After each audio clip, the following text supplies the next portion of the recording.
अचानक से लड़ाई झगड़े शुरू हो गए हैं। पैसा आते ही कहाँ खर्च हो जाता है पता ही नहीं चलता। एक के बाद एक रोग बीमारी आपके घर में प्रवेश करती जा रही है। बच्चों का पढ़ाई में मन नहीं लगता।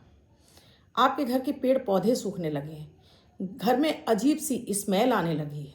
घर में रहने का मन नहीं कर रहा। तो ये लक्षण है कि आपके घर में निगेटिव एनर्जी यानी कोई बुरी शक्ति का साया प्रवेश कर चुका है।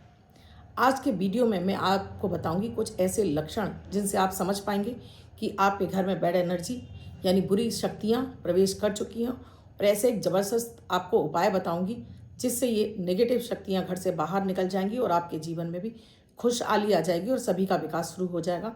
बच्चों का भी पढ़ाई में मन लगने लगेगा। घर में बरकत वापस से लौट आएगी। इसीलिए आपको देती हूँ हर दिन अमृत की बूंद जादुई अक्षर, जो आपके हर दिन को लकी और बेहतर बनाना शुरू करते हैं, गुड लक देते हैं। अगर आप इनको भी करने लगेंगे तो आपके घर में कोई भी बुरी शक्ति प्रवेश नहीं कर पाएगी। राधे राधे, नमस्कार। मैं हूँ आपकी आशुतोष एस्ट्रोलॉजर अर्चना गुप्ता। ज्योतिष के सरल उपाय में आप सभी का हार्दिक स्वागत करती हूँ। कैसे हैं आप सभी? आशा करती हूँ आप सभी स्वस्थ और प्रसन्न होंगे और ऐसे ही स्वस्थ और प्रसन्न बने रहें। इसीलिए देती हूँ 1 मिनट का प्रयोग अमृत की बूंद जादुई अक्षर लकी नंबर। ये भी वही काम करते हैं। आपके घर से बुरी शक्तियों को, नकारात्मक शक्तियों को निकालते हैं। आपके ग्रहों को पॉजिटिव बनाते हैं। आपके चंद्रमा को अच्छा करते हैं। घर में धन समृद्धि वैभव लाते हैं। आपने अब तक शुरू नहीं किया है, अब कीजिए और इनसे हैरान करने वाला फ़ायदा उठाइए। दोस्तों, मैं आपको ऐसे प्रयोग बताती हूँ जिन्हें आप घर में रहकर अपने सिम्टम के आधार पर इन प्रयोगों को करके अपने जीवन से उन समस्याओं से बाहर निकल सकते हैं बिना किसी खर्चे के। बिना अपनी कुंडली देखे भी आप संकेतों के माध्यम से भी उपाय करके जीवन में, अपने लाइफ में अपने लाभ उठा सकते हैं। तो अभी इनको करना शुरू कीजिए। दोस्तों, निगेटिव एनर्जी ये क्या है? नकारात्मक शक्ति। जब भी आपको ऐसा लगता है कि आपको अपने घर के अंदर आकर आपका मन अचानक से उदास होने लगा है, आपको लगता है कि घर के बाहर रहें वो ज़्यादा अच्छा लग रहा है आपको, या आपके घर का कोई बच्चा एकदम से सुस्त हो गया है, अब पहले बहुत अच्छा था, बहुत तेज़ था पढ़ाई में, लेकिन अब पढ़ना ही नहीं चाहता, या उसको अंधेरे में रहना अच्छा लगने लगा है, या एकांत में रहना अच्छा लगता है उसको। बेवजह छोटी छोटी बातों में आपके घर में कलह होने लगी है। घर के इलेक्ट्रॉनिक सामान आपके ख़राब होने लगे हैं। घर में अचानक से बैड स्मेल आने लगी है। तो ये लक्षण है कि कहीं कोई बैड एनर्जी आपके घर में प्रवेश कर गई है।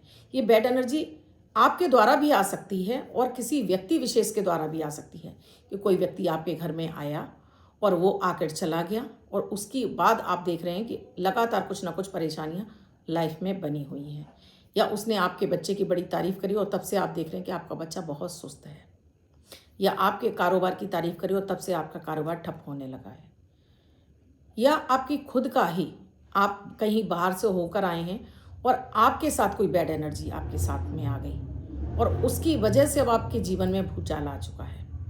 क्या लक्षण है? तो पहले जैसे मैंने बताया, अचानक से आपके घर में पेड़ पौधे सूखने लगे हैं।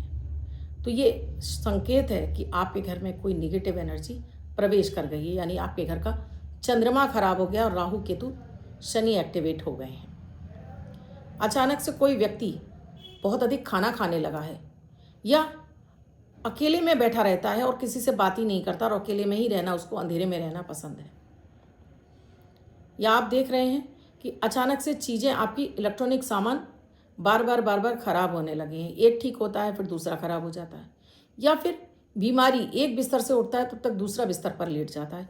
परिवार के सदस्यों में बीमारी पर पैसा जा रहा है। पैसा कब आया और कब खर्च हो गया आपको पता ही नहीं चल रहा है। तो ये है आपके घर में नकारात्मक शक्तियों का प्रवेश कर जाना। बहुत बार हमारी गलतियों से हो जाता है कि हमारे घर में कोई व्यक्ति आता है और हम अपनी तारीफ़ों के पुल बांधने लगते हैं, अपने बच्चों की तारीफ़ों के पुल बांधने लगते हैं, अपने बांधने लगते हैं। उसकी एनर्जी वो सुनकर अंदर अंदर हमारे लिए कुड़ रहा होता है, यानी कि जल रहा होता है, और उसकी वो नज़र हमको लग जाती है और वो नज़र टोक लगते ही हमारे काम बिगड़ने लगते हैं।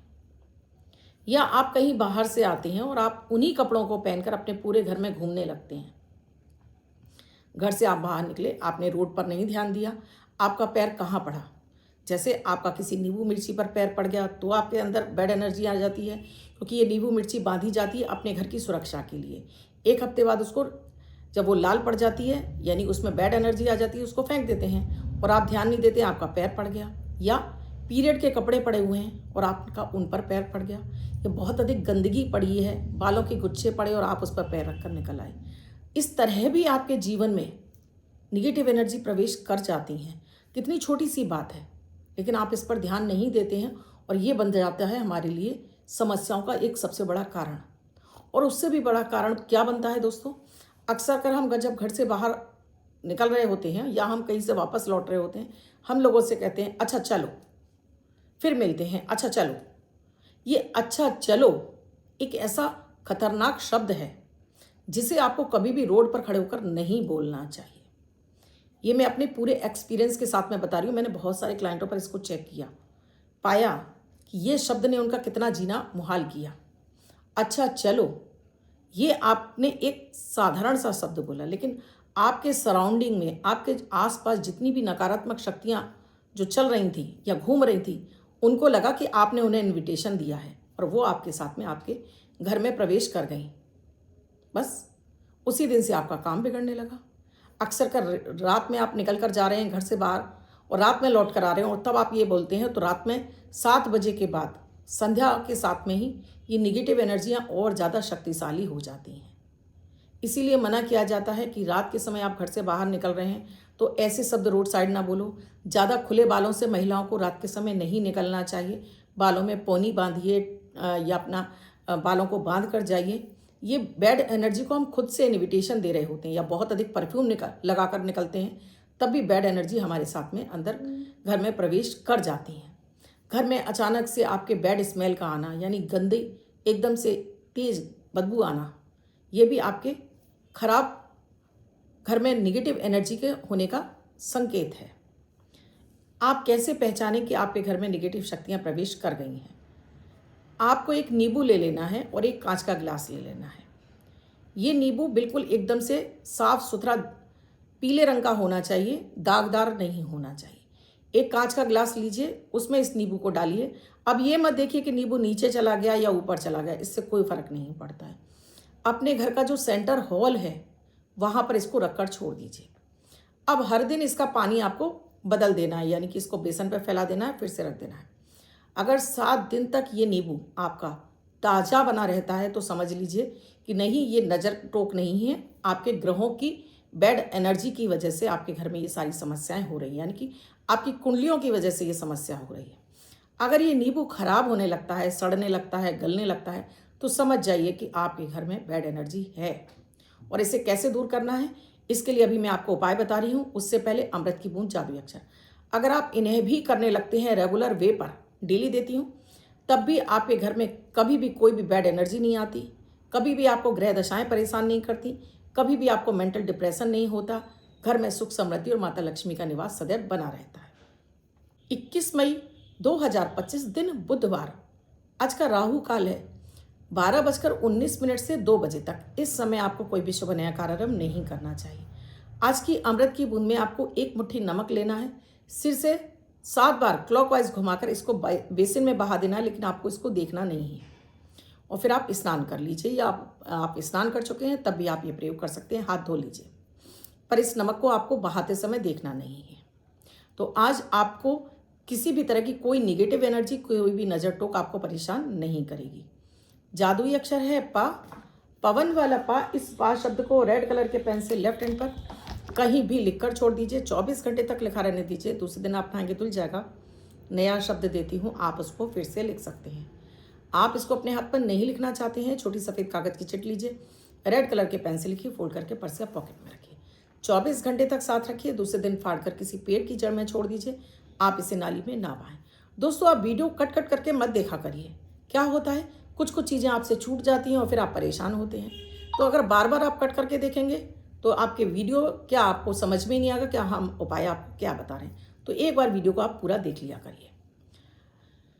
दोस्तों, उपाय के तौर पे मैं बताती हूँ। ये तो मैंने आपको सिम्टम बता दिए कि ऐसे ऐसे सिम्टम आपके अंदर हो सकते हैं, आपके घर में हो सकते हैं। तो आपको सबसे पहले क्या उपाय करना है? सबसे पहले आपको उपाय करना है कि अपने पूरे घर में आपको नमक जगह जगह भरकर रख देना है, और इस नमक को आपको हर सैटरडे को फ्लश आउट करके फिर से नया भर देना है।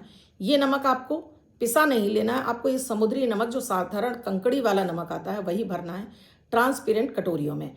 अपने वॉशरूम में, अपने बाथरूमों में रखिए, अपने रूमों में रखिए, अपने सेंट्रल हॉल में रखिए, सब जगह रखिए।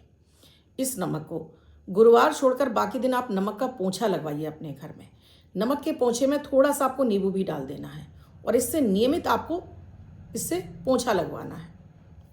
साथ में ही घर में कोई भी आता है उसे आपको ठंडा पानी ज़रूर पिलाना है, क्योंकि उसके अंदर जितना भी गुस्सा होगा उसका चंद्रमा शांत हो जाएगा, मन शांत हो जाएगा, तो वो आपकी तरफ जो भी उसके निगेटिव विचार होंगे वही समाप्त हो जाएंगे। तो कांच के गिलास में, विशेष रूप से कांच के गिलास में 1 गिलास उसको ठंडा पानी जरूर पिलाइए। अच्छा, नज़र अपनों की ही नहीं लगती है, अपने घर वालों की भी लगती है, हमारे काम वाले, हमारे वर्कर्स आ रहे हैं उनकी भी लगती है। तो सभी को ठंडा पानी ज़रूर पिलाइए। विशेष रूप से बच्चों को माँ की नज़र लगती है, तो माँ को कभी भी अपने बच्चे के बारे में बहुत अच्छा तो मत सोचिए। आप उसके लिए कभी भी उसके मुंह पर मत बोलिए, आज तो इसने बहुत अच्छे से खा लिया, देखिए क्या बच्चा दूसरे दिन ही बीमार पड़ जाएगा या खाएगा नहीं। तो माँ की टोक सबसे पहले लगती है। और एक जो सबसे बड़ा उपाय है, जो रामबाण उपाय है, अपने घर में जो सेंटर हॉल है, यानी प्रवेश करते ही जो आपका सबसे मुख्य जो एक हॉल पड़ता है, उसमें आपको इस तरह से या तो शिव परिवार की फोटो या राम दरबार बड़ा सा एक चित्र लगाकर छोड़ दीजिए। मजाल नहीं है किसी भी तरह की कोई बैड एनर्जी आपके घर में प्रवेश भी कर जाए, क्योंकि जैसे ही वो प्रवेश करेगा उसके सामने प्रभु की इतनी तगड़ी शक्ति बनी हुई है जो आपके घर का बाल बांका भी नहीं कर पाएगी। ये इतनी शक्ति, क्योंकि आपको भी पता है भोलेनाथ के जो गण हैं, ये राक्षस, भूत, प्रेत, पिशाच यही तो हैं इनके। और अपने देवता का अगर वो दर्शन कर लेंगे तो कहाँ उनमें इतनी शक्ति रह जाएगी कि वो आपका कुछ बिगाड़ पाए। या राम दरबार, हनुमान जी की शक्ति से वो खुद परास्त हो जाएंगे। राम दरबार में हनुमान जी तो होते ही, हनुमान जी की शक्ति से वो वहीं की वहीं परास्त हो जाएंगे। उनकी हिम्मत नहीं है कि वो घर में प्रवेश कर जाएं। उसके अंदर जितनी निगेटिविटी होगी वहीं समाप्त हो जाएगी, भस्म हो जाएगी। ये इतना चमत्कारिक प्रयोग है। ये आप देख रहे हैं मेरी तस्वीर, ये घर के सेंट्रल हॉल में सबसे सामने, मुख्य द्वार के सामने ही है। कोई मजाल है किसी की नेगेटिव एनर्जी घर में प्रवेश भी कर जाए। और साथ में ही आप एक काम और ज़रूर करिए कि सुबह अपना मुख्य द्वार खोलते समय अपने हाथ में पानी लीजिए, इसका छिड़काव करते हुए माता लक्ष्मी जी को आगमन के लिए उनको बुलाइए कि माता लक्ष्मी जी, रिद्धि सिद्धि शुभ लाभ के साथ मैं आपका स्वागत करती हूँ, मेरे घर में स्थिर रूप से निवास करिए। बस देखिए, बस इतने छोटे से ही प्रयोग से आपके घर में ये बैड एनर्जी निकल जाएगी, घर में सुख समृद्धि आएगी, धन वैभव बढ़ेगा, सभी का स्वास्थ्य अच्छा होने लगेगा। एक प्रयोग जो मैंने आपसे कहा, इलेक्ट्रॉनिक सामान खराब हो रहा है, उस पर आपको सभी पर रेड कलर के स्केच पेन से बना सकते हैं या किसी भी रेड कलर के पेन से छोटा छोटा सा स्वास्तिक बना दीजिए। इलेक्ट्रॉनिक सामान भी खराब होना बंद हो जाएगा। ये होता है जब भी आपके घर में मंगल और राहु की एनर्जी ब्लास्ट होने लगती है तो आपके इलेक्ट्रॉनिक सामान खराब होने लगते हैं। देखिए कितने सिंपल से प्रयोग हैं। और आप भी इतने बड़ी बड़ी समस्याओं को लेकर घूम रहे हैं, आप तांत्रिक मांत्रिक के पास, पंडितों के पास घूम रहे हैं, लेकिन आपको सोल्यूशन नहीं मिल रहा है। ये कर लीजिए बस। और अपने तक सीमित मत रखिएगा, आगे भी फॉरवर्ड कर दीजिएगा। बहुत सारे लोगों को बताइएगा कि भाई यहाँ वहाँ तांत्रिकों के चक्कर में ना पड़ो, ये छोटे छोटे से प्रयोग कर लो, देखो कैसे आपके घर से नकारात्मक शक्ति भाग जाएंगी। अब जिनका बर्थडे या मैरिज एनिवर्सरी है उनका ये वर्ष शुभ हो, ऐसी आप सभी के लिए मंगल कामना करती हूँ। बच्चे महिला जिनका बर्थडे है वो पति पत्नी जिनकी मैरिज एनिवर्सरी है, 21 तारीख आपकी बर्थडे या मैरिज एनिवर्सरी है, वो ये प्रयोग करेंगे। व्हाइट कलर के पेपर पर रेड कलर से 3 यानी 3 का अंक लिखेंगे, फोल्ड करके अपने पास रखेंगे। ये अंक आपको वर्ष वर्ष शुभता प्रदान करेगा। अन्य कोई व्यक्ति से 24 घंटे तक अपने पास लिख कर रख सकता है, अपने हाथ पर लिख कर रख सकता है। आपको मेरे वीडियो कैसे लगे हैं मुझे कमेंट सेक्शन में लिखकर ज़रूर बताइएगा। कमेंट में जय माता दी, राधे राधे भी अवश्य लिखिए। वीडियो में क्या समझ में नहीं आया वो भी कमेंट सेक्शन में लिखिए। कौन कौन से सिम्टम आपके साथ में हो रहे हैं ये भी मुझे कमेंट में लिखकर बताइएगा। आप भी अपनी कुंडली का विश्लेषण कराना चाहते हैं तो अभी चैनल को सब्सक्राइब कीजिए, साथ में घंटी के बटन को ऑल पर कर लीजिए, प्रतिदिन वीडियो मिले। और नंबर स्क्रॉल हो रहे हैं, इन पर आप व्हाट्सएप मैसेज या कॉल के जरिए जान सकते हैं क्या है प्रक्रिया, क्या है प्रोसीजर हमसे जुड़ने के लिए। कल फिर आऊँगी कुछ नया, कुछ अद्भुत सा प्रयोग लेकर। तब तक के लिए राधे राधे।